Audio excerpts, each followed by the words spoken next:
कल्पना कीजिए एक युवा व्यक्ति की, जिसकी काया प्रभावशाली थी, जिसकी दृढ़ निश्चय अडिग थी और जिसका भविष्य बॉडी बिल्डिंग में बेहद उज्जवल दिखाई देता था। वह था डैलस मैकबेरे, एक उभरता हुआ सितारा जो मानो फिटनेस की दुनिया पर राज करने के लिए पैदा हुआ हो। लेकिन उसकी करियर ट्रेजिकमेंट अचानक समाप्त हो गई। हम उस महान आशा की जिंदगी और विरासत की खोज करते हैं जिसने हमें बहुत जल्दी छोड़ दिया। आखिर किस वजह से इस दैत्य का अंत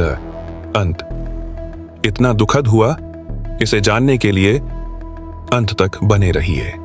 डैलस का जन्म 9 अप्रैल 1989 को अमेरिका के टेनेसी में हुआ था। बहुत छोटी उम्र से ही उसने खेलों के प्रति असाधारण रुचि और योग्यता दिखाई।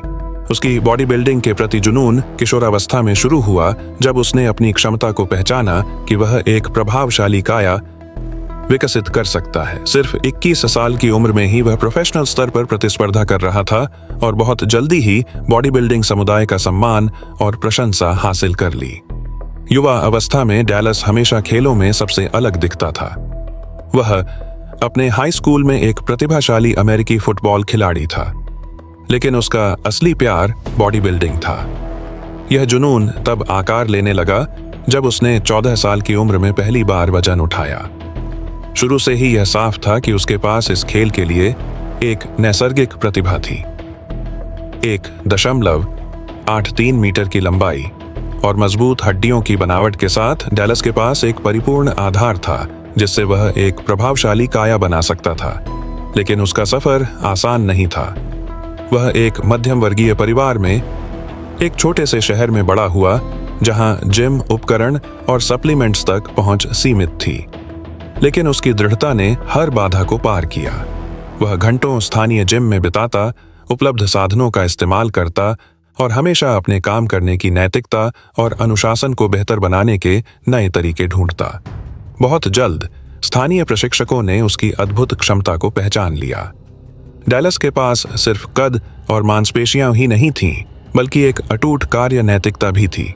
उसकी ट्रेनिंग रूटीन बेहद कठिन थी, वजन उठाने की ऐसी सेशंस के साथ जो इंसानी शरीर की सीमाओं को लांघ देती थीं।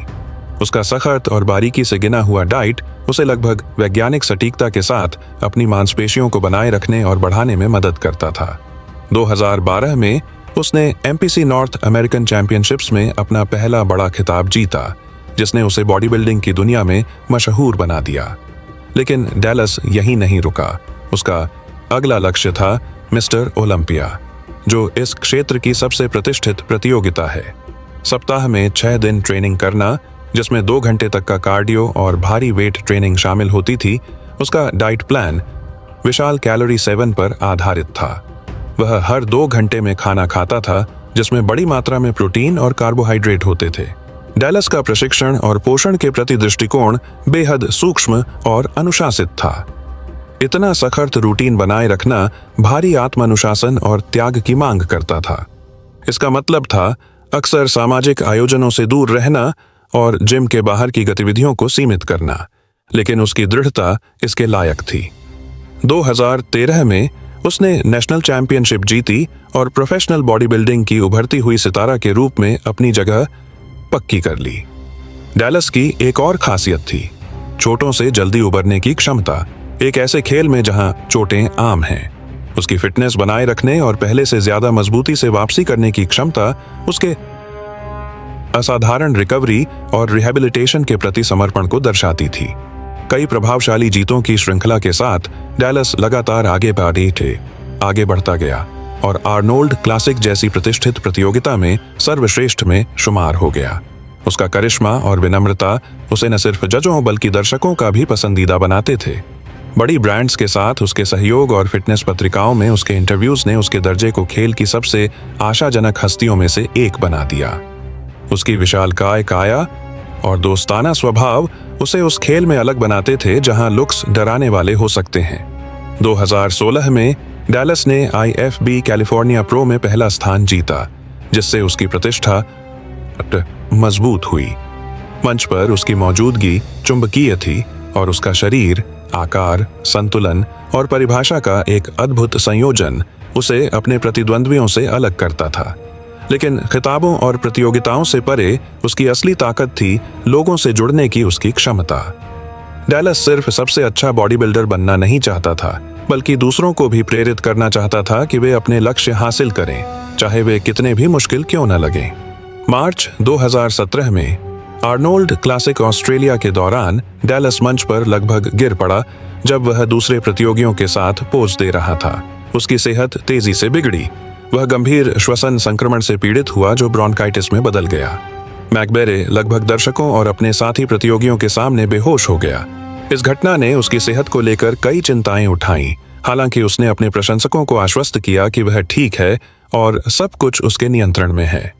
लेकिन 22 अगस्त 2017 को मंच पर गिरने की उस घटना के केवल कुछ महीने बाद बॉडी बिल्डिंग की दुनिया तब स्तब्ध रह गई जब डैलस अपने घर में बेहोश पाया गया।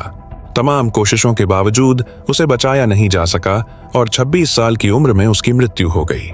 डैलस मैकबेरे की कहानी एक असाधारण युवा की है जिसने दृढ़ता, अनुशासन और बॉडी बिल्डिंग के प्रति जुनून को साकार किया। उसका सफर दिखाता है कि उत्कृष्टता की खोज कितने बड़े शारीरिक और व्यक्तिगत त्याग की मांग कर सकती है। बाधाओं, चोटों और कठिन माहौल के बावजूद उसने खुद को पीछे छोड़ा, प्रतिष्ठित प्रतियोगिताएं जीती और हजारों लोगों के लिए प्रेरणा का स्रोत बना।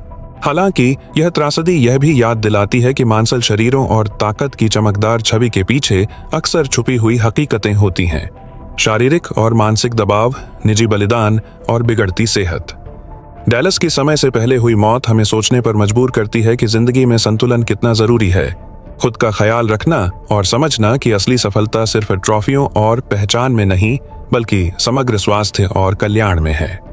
निष्कर्षतः डैलस मैकबेरे का प्रभावशाली योगदान सिर्फ उसकी उपलब्धियों से नहीं, बल्कि उसकी इस क्षमता से भी था कि वह दूसरों को कठिनाइयों के बावजूद अपने सपनों का पीछा करने के लिए प्रेरित कर सके।